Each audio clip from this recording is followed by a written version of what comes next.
So, did everyone see the beginning screen here? That this is copyright 1997 Hum Team. So make sure you don't steal this game and make your own copies illegally. That would be bad. Making copies of copyrighted material, that's bad. Now, onto this game, which is a bootleg copy of Donkey Kong Country. Let's start in 3, 2, 1, go. So straight off the... Thank you. So straight off the bat, we're Donkey. Screw him, we're Diddy. So, this is Donkey Kong Country 4. It is a bootleg based off of Donkey Kong Country on the Super Nintendo, all ported to the Nintendo Entertainment System. Now, as you can see, many things are done very similarly to the original game, and it's a very impressive testament to the Hummer team's skill and perseverance. So, one of the first things we should note is that Diddy runs faster than Donkey, so we use him in platforming levels. However, Donkey swims faster than Diddy, so we switch to him in water levels. Collision is quite interesting in these games in that if you move over edges, it gives you a slight push forward. And here's our first lag reduction strat. We pick up those bananas because that octo causes a lot of time loss. Now, I got to actually interview Hummer Cheng himself, who is the lead developer of this game. As far-fetched as it sounds, I really did. I tracked him down, I got to interview him, and I got to ask him some questions about the game. There are some very peculiar things about this game because a lot of them match some of the things from the Game Boy Advance version. So, for instance, when the Kongs jump out of barrels, the animation is the same as the Game Boy Advance. So I said to Hummer Cheng, I said, now, Hummer, a lot of people have said that this resembles a lot of the stuff from the Game Boy Advance game. Was this planned? Was this your idea? Did you purposefully do this? And his response was, I have no idea what you're talking about. So, I guess not. So that was Naughty, and we just sort of run into Naughty, and he just runs into us, and we beat him pretty quick smart. So, one of the great things about this game is that it's all local cycle based. So when a thing appears on the screen, that controls its animation. So, by using particular setups, we can make sure to always get the same thing every time. The one exception are bosses, which are probably the only aspect of randomness in this game. So, right here, we're just going to kill some crocs like that, and that allows us to get through. Here's our second lag reduction. These snakes take up a lot of lag, and so we kill the first two, and that saves us quite a bit of time.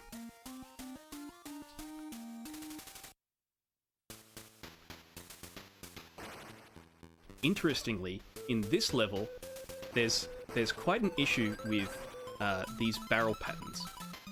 And I had a lot of trouble rationalizing them out, because as I said, everything works on a local cycle. So how do we get the cycles to line up? Well, it turns out that at the beginning of the game, a demo plays, which has some gameplay, presumably from the devs. And I found out from watching it that we can perfectly time one of the setups by following the route that's in the demo.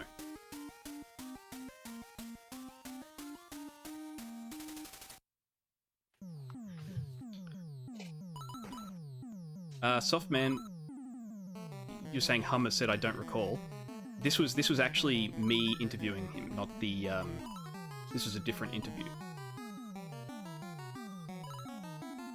So, the next piece of information that I got from Hummer Cheng is that you might notice that the music quality in these bootlegs by Hummer is of astounding quality. It's typically, except for perhaps the underground levels, it all matches the original soundtrack pretty well. So I said to Hummer, I asked, what is it that you think about when you reproduce a song? Do you try to get particular parts of the song right, the melody? Do you try and get the motifs? Is it the drums that you particularly like? And his response was, I just listen to the song and then make it. So now we're fighting Neki, and just like the original game, if we time our jumps correctly, we can beat him before thing. If you hold down in a boss fight, the boss fight never ends.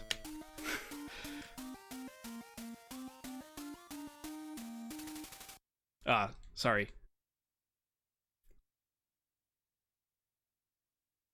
So yeah, he said that he just does it. Now, this is the level that I was talking about with the demo-based strat. If we have any donations, feel free to put them through. This is the strat right here. Forward, back, and that's it. Perfectly timed.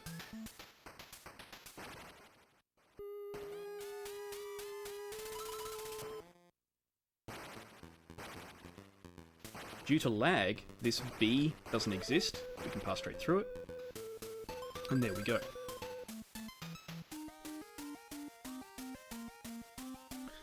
So now we're coming up to an underwater level, and there's a particular strat here where we can clip out of bounds and go under the level. However, I'm going to quickly die because that strat is very risky and can softlock the game. But in a conventional speedrun, that is what we would do to go fast. Instead, we're going to use an old strat, which is through rhythmically mashing, we can clip into the ceiling and skip this fish rotation. Because Diddy and Donkey swim at different speeds, we can time these movements here exactly depending on the Kong that we're using. I forgot the pattern there, and so that's why I got bopped.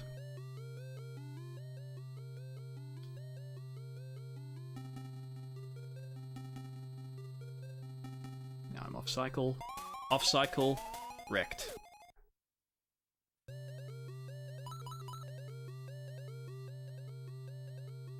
Let's do it again. 1K, yo!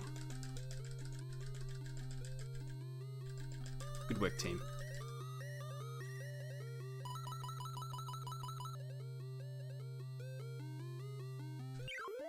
Now let's do that again.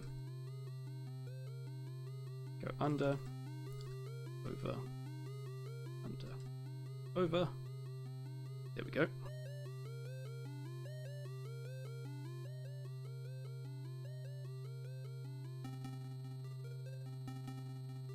And there we go.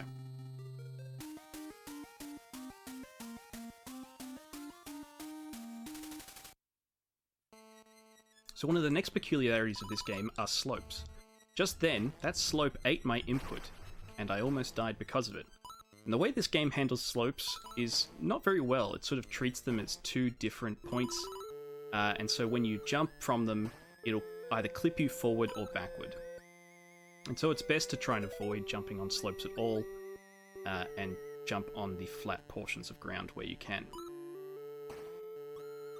Now, another thing I forgot to mention is that everything except running is slow. So jumping is slow, attacking is slow, and so what you want to do is you want to make sure that at all times you're on the ground as much as possible. Because if you jump and you hit an enemy, then you're going to be jumping twice as long, and therefore losing more time. And so I try to cut my jumps as short as possible. Now, you saw I just beat Very Naughty using... I cut that one too short. Using a strategy that was developed by Enchantress of Numbers. And it allows us to make quick work of Very Naughty. Now, this level has a particularly interesting glitch, and that is the flying Diddy glitch. And so what happens is these platforms behave very strangely in the game's code. You can do things like interrupt them when they are transitioning from up to down. And so by defeating an enemy right there, if you time it exactly right, when you jump on that Kremling, you will start flying. Unfortunately, we don't have a setup for that, and so we don't use it in runs. From Tetris Grandmaster is very nice. The other thing is that if you throw a barrel and break it at exactly the moment that one of those platforms is about to switch from going up, down, to down, up, my phone is ringing. Hilarious. Well, that means dono, man. That means dono. Oh, man. This is hilarious. I was like, gotta make sure to put my phone on silent before I start. There it goes. Oh. Things come up, man. Do you mind if I jump in with a couple of quick donos? Please. No worries. So we have $22.07 from Chelsea Moyd-Monagle, who is my other half, saying, "Happy speedrunning, everybody, and great job hosting, honey." So thank you for that. $23 from Lazy Pirate, saying, "Good luck to everyone running this weekend. I'm going to leave this here for West of Loathing." And our previous runner on L has donated $22.07, saying, "Here's the $20 for 2 deaths I had in my run. Put it towards nipple %, and good luck for the rest of the marathon." So thank you everyone so much for all of your generosity, and we have officially cracked $1,000 within our first 12 hours. So that is so big. Thank you so much, the Royal Flying Doctors. Thank you so much, and so do we here at Oz Speedrun. So congratulations, well done, everyone. So, good question in chat. Why does Crazy Jesse know how to speedrun this random DKC port for NES and not the regular Donkey Kong Country? Does Jesse not like 16-bit colors? That's a great question. And the answer is no, I absolutely love 16-bit colors. I just really like bootlegs. So, you know, a lot of people have a niche. Peking Boo does dance pad %. I do bootleg %. I like to take games that are well known and play their Chinese knockoffs. I run Donkey Kong Country, A Link to the Past, Resident Evil, all of those bootleg versions, all of them on the NES. And bootleg Pokemon too, yeah. That's right. We'll try and get bootleg Pokemon soon. We need to get a route for that. But yeah. I think you'll find that bootleg cannot be a %, indeed. You're so right. So this level here is essentially what you might consider... So you see what happened there was that because I was an angle, it pushed me backwards, which is what I was talking about before. So this level is essentially what I like to consider the rental level.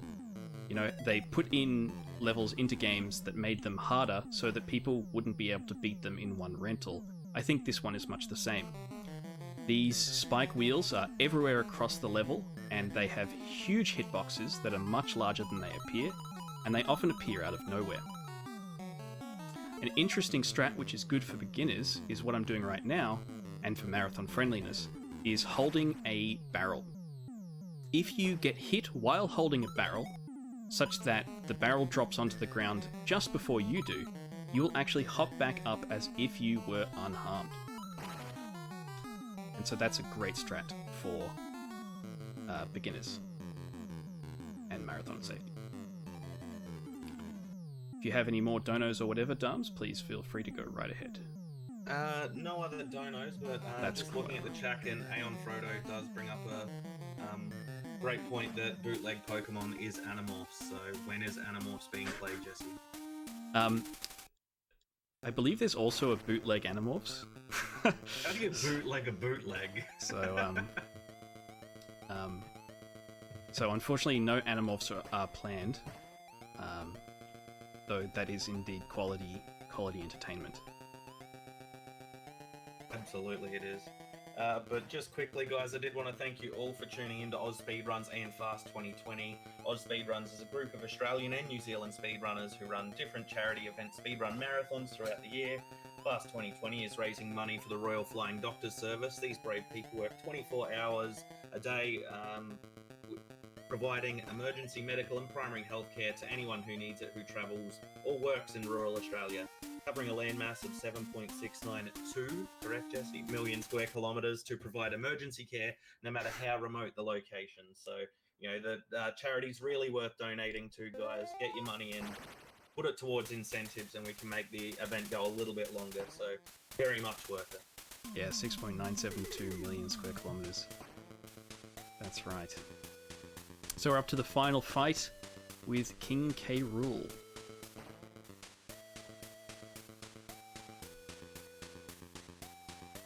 Like the original, is this a glorified cutscene? Is this a glorified cutscene? I don't know about that. So those barrels have, not barrels, cannonballs have hitboxes much larger than they appear, and so they can actually be pretty dangerous. We've got to avoid those.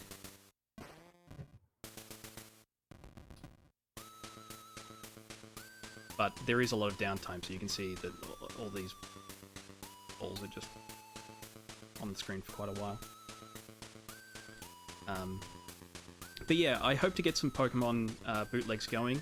We need to get some routing for them though, as Pokemon's pretty hard to route.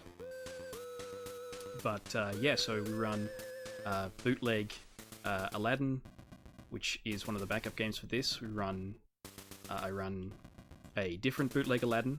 I run bootleg Super Donkey Kong 2. I run bootleg Donkey Kong Country 4. It's just bootlegs all round.